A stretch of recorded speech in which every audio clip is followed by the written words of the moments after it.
what animal is the hardest work? What would be my dream animal? What do I want this place to look like?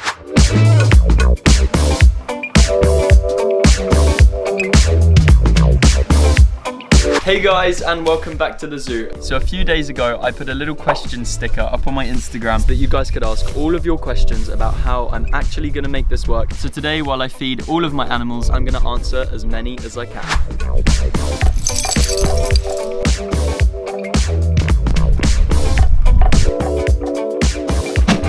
Goat, where are you going? Okay guys, so I'm now in here and I'm about to chop up all of the veggies for the animals. I'm gonna start off by answering my first question, which is, what made you get so many animals? And I'm gonna do this while I cut my veg. I have to cut my veg in nice sticks so that the wallabies don't choke. They can choke quite easily. So I cut into sticks for those, and then for the goats and the foxes, I just cut into chunks. Anyway, what made me get into having so many animals? I get this question all the time as someone who has a lot of animals. Initially, it was probably my family. I grew up in a very animal-loving family. We've got zookeepers and animal caretakers plotted all over my family, but my mum was always animal obsessed, so I would often come home from school to the most random dogs that she had gone and rescued because she felt so bad for them. She was looking for new homes and things like that. I think one time she came home with 6 sibling staffies because there were no home for them. And then watching TV shows as well. So when I was younger, I just had this love for animals. So at every opportunity I could, I would watch TV shows like Australia Zoo, like Australian Border Security. Those were my first 2 dream jobs. I really wanted to work at the airport security so that when people smuggled turtles and things, I could bring them back to my own sanctuary and keep them forever. And then also I went to a lot of aquariums and zoos and parks and things like that when I was younger. We used to always go to the zoo, always go to we went to a fox sanctuary once, and my mum wanted to feed the foxes, so we had little cups to feed them, and she was feeding them. They're like, don't feed them with your hands. There was a sign. My mum was like, oh, she's always been fox obsessed.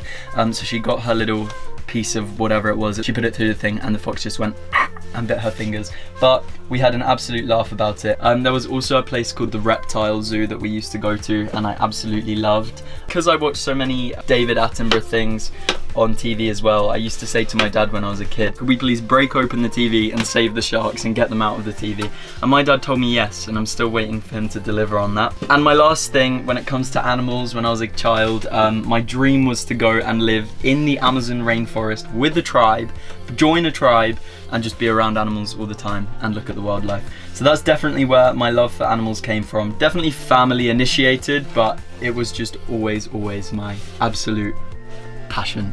I have now made the foxes breakfast, and they've got kibble, they've got cooked meat, they've got eggs, they've got some from fruit and veg for fiber, and then they've obviously got their 2 chicken thighs up there, and they have absolutely no problem chewing straight through those bones, and any extra food when they're full up, they go and hide. And the next question is, who looks after all of my animals? I know that this is a question a lot of people have because they don't believe that I could be building all of this and feeding all of the animals and cleaning them out and doing everything else I do with my life. Well, I have a great mum who helps me out a lot, and then we also do have a few paid people who come in when we're very busy, when we're away, when we just have too much to manage and we just need a little hand to help. And then obviously when it comes to building, we do also get people in to help. But the person who schedules the diets, decides the times, cleans the animals out for the most part is myself and my amazing mum. She's helped design all of the enclosures. She helps massively with the diets.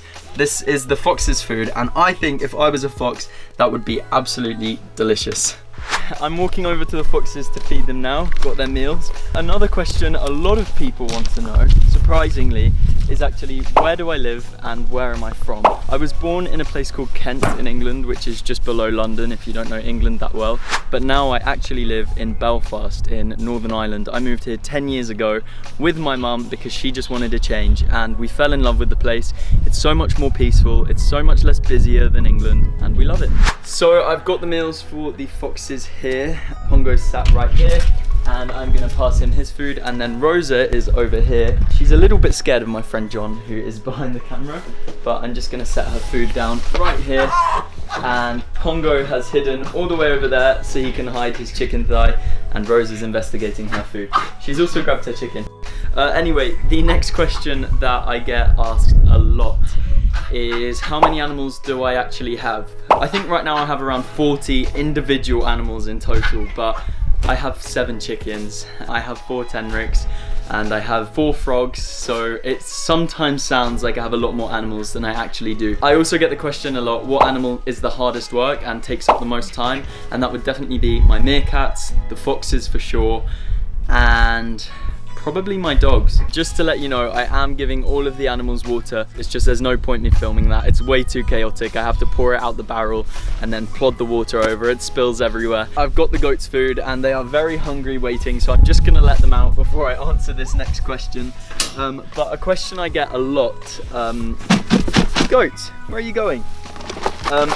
A question I get a lot is, what would be my dream animal to ever own? I have huge ambitions for what I'm gonna do in the animal world and what animals I would love to have, but my dream animal at this moment in time would probably be miniature Highland cows. I don't know if you've seen them all over TikTok, but they are the small little fluffy cows that just jump around and get super excited.